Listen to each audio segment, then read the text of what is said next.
July 1518, Roman times. The streets of Strasbourg are filled with music, but not the joyous kind. Men, women, even children are moving in ways they can't control. Their feet bleed, their bodies convulse, they collapse, yet rise again, still dancing. Within weeks, dozens are dead. This is the story of the dancing plague, one of the strangest mysteries in human history. In July of the year 1518 in the city of Strasbourg, something happened that defies explanation even to this day. The summer sun beat down on the cobbled streets, merchants shouted in the busy marketplace, and the people of this prosperous city in the Holy Roman Empire went about their daily lives. And then a woman walked into the street and began to dance. Her name was Frau Troffea. At first neighbours smiled, even laughed. Perhaps she was celebrating, perhaps they had forgotten about a festival. But her dance was not joyful, it was not graceful, it was jerky, fevered and relentless. Hours passed. The smile faded from the faces of those who watched. Frau Troffea did not stop. She danced through the night, drenched in sweat, trembling, yet her body continued to move as if under someone else's command. The next morning, she was still dancing. By the third day, people whispered of demons, of curses, of possession, and then something even stranger occurred. Others began to join her. Men, women, sometimes even children. They too felt the irresistible compulsion to dance. Within a week, 30 people were twisting, spinning, and collapsing from exhaustion, only to rise again and continue. By the end of the month, the number swelled to over 400. The city of Strasbourg was being consumed by a plague, not of fever or sores, but of uncontrollable deadly motion. Witnesses spoke of people collapsing in the streets, their feet bleeding, their bodies racked with pain, yet still they danced. Some foamed at the mouth, some convulsed in rhythm, their eyes glazed over unseeing. Many simply dropped dead of exhaustion, strokes, or heart attacks. The air was filled not with music, but with the sound of bodies slamming onto the cobblestones, gasps from breath, and the cries of terrified families. The city had never seen anything like it. The authorities were desperate. Was this the work of the devil? A punishment from heaven? The city council turned to doctors who dismissed the idea of curses. No, they said, this was a natural illness, a disease of hot blood. Their solution? To encourage the dancing until the sickness had burnt itself out. And so the council ordered musicians into the streets. Stages were built. The very thing that was killing the citizens was turned into a grotesque performance.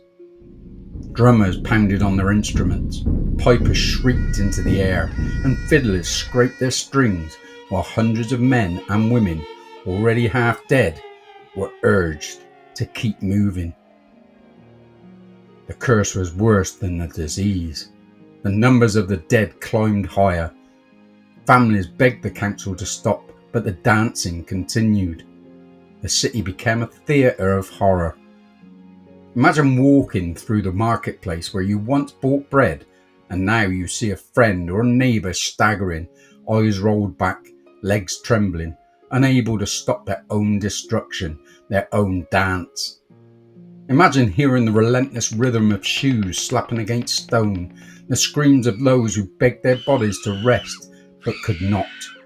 For 2 months, Strasbourg was a city possessed. Eventually, in September, the authorities abandoned their disastrous treatment. They ordered the remaining dancers to be taken away to a shrine dedicated to Saint Vitus, a patron saint associated both with dancing and with epilepsy. There, priests placed crosses in their hands and holy shoes on their feet, and one by one, the dancing ceased. The plague was over as suddenly as it had begun. But the question remained, what in God's name had just happened? Historians, doctors, and theologians have argued for centuries over the cause of the dancing plague. Some believe it truly was divine punishment, a curse from Saint Vitus himself. In medieval Europe, faith was not abstract. It was a matter of daily survival. People believed deeply in the power of saints and demons. If enough believed they were cursed, could that belief alone have been enough to drive them into this madness? Others argue it was a case of mass hysteria, what modern science calls a psychogenic illness. Strasbourg in 1518 was not a city of plenty. The years leading up to the outbreak had been marked by famine, disease, and crushing poverty. Imagine the fear, the stress, the hunger, the constant weight of death. In such conditions, the mind and body can break. One person's breakdown can spread like fire, especially in a society where people believed in curses. Perhaps Frau Troffea's strange movements triggered something buried deep in the minds of their neighbours, and the madness spread until hundreds were caught in the same uncontrollable rhythm. But there is another possibility, one that sounds even stranger. Some scientists suggest the people of Strasbourg may have been poisoned. The culprit?